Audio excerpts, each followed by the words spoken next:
Bonjour à tous, je suis ravi de vous retrouver pour cette nouvelle vidéo de notre série Un jour, un frein, un levier pour changer. Nous accompagnons toujours Monsieur F dans ses épisodes de vie sur ce qui le freine, dans ses passages à l'action, dans sa motivation durable et dans le fait de changer. Aujourd'hui, je souhaitais que nous partagions ensemble un biais qui est lié avec le fait de résoudre ce qu'on appelle la dissonance cognitive.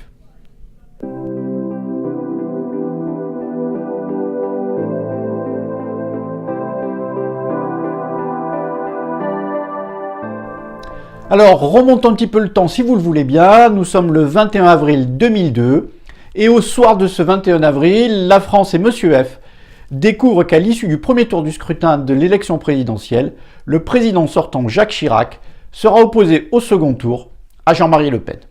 Monsieur F est pris de stupeur. Imaginez, depuis qu'il est en âge de voter, son choix s'est toujours porté sur le candidat socialiste. Il se reconnaît dans les valeurs de gauche, comme ses parents se reconnaissaient dans ses valeurs avant lui, et probablement leurs parents avant eux. En bon républicain mais la mort dans l'âme, Monsieur F glissera le 2 mai prochain un bulletin Jacques Chirac dans l'urne électorale. En bon républicain, disais-je, car à la veille de ce second tour des élections présidentielles, la pression médiatique et sociétale était tellement importante qu'il paraissait inconcevable que des électeurs modérés, c'est-à-dire situés entre les deux extrêmes, votent Jean-Marie Le Pen ou s'abstiennent.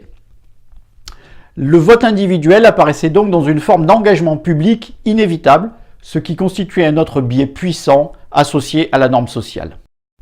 Juste après avoir déposé son bulletin dans l'urne, Monsieur F est dans un état d'anxiété très importante.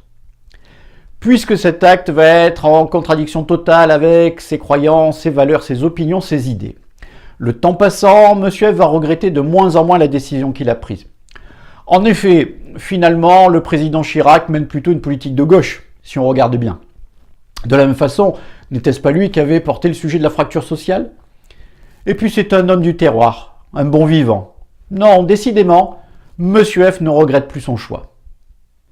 L'état d'anxiété dont a été victime Monsieur F juste après son vote est ce qu'on nomme en psychologie sociale le phénomène de la dissonance cognitive. C'est Léon Festinger qui en 1957 énonce le principe de la dissonance cognitive comme suit.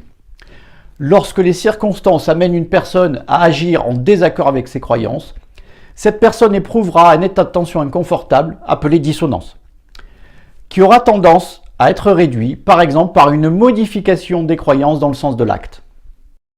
Comme Monsieur F, nous sommes parfois confrontés à des circonstances de vie qui nous poussent à adopter un comportement qui n'est pas aligné sur nos croyances, nos valeurs, nos opinions, nos idées. Ça crée chez nous un état d'anxiété et de fait, nous allons modifier notre système de croyances pour rationaliser le comportement que nous avons eu au départ. Tout ça peut aboutir à une forme d'inconstance dans notre vie personnelle ou professionnelle. Alors, comment lutter contre le biais psychologique qui consiste à résoudre la dissonance cognitive et en faire un véritable levier pour changer? Je vous propose deux pistes d'action. La première, distinguer le comportement de l'identité. En effet, il y a une différence psychologique entre le comportement, c'est-à-dire mon action observable, et mon identité, ce que je pense être. Cette distinction faite, je peux accepter d'avoir ou de changer un comportement qui ne remette pas en cause mon identité.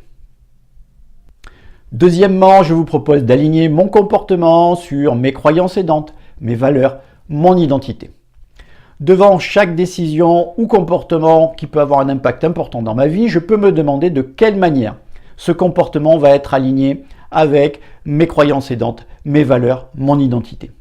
Si tel n'était pas le cas, peut-être est-il préférable de ne pas mettre ou de ne plus mettre en œuvre ce comportement, même si nous le savons, le poids de la norme sociale, c'est-à-dire ce qui doit être fait ou pas fait, peut être très impactant. Et voilà, c'est terminé pour cette vidéo. Je vous retrouve très bientôt pour la suite de notre série. Un jour, un frein, un levier pour changer. En attendant, si vous avez aimé, partagez, commentez, interagissez avec moi. À très bientôt.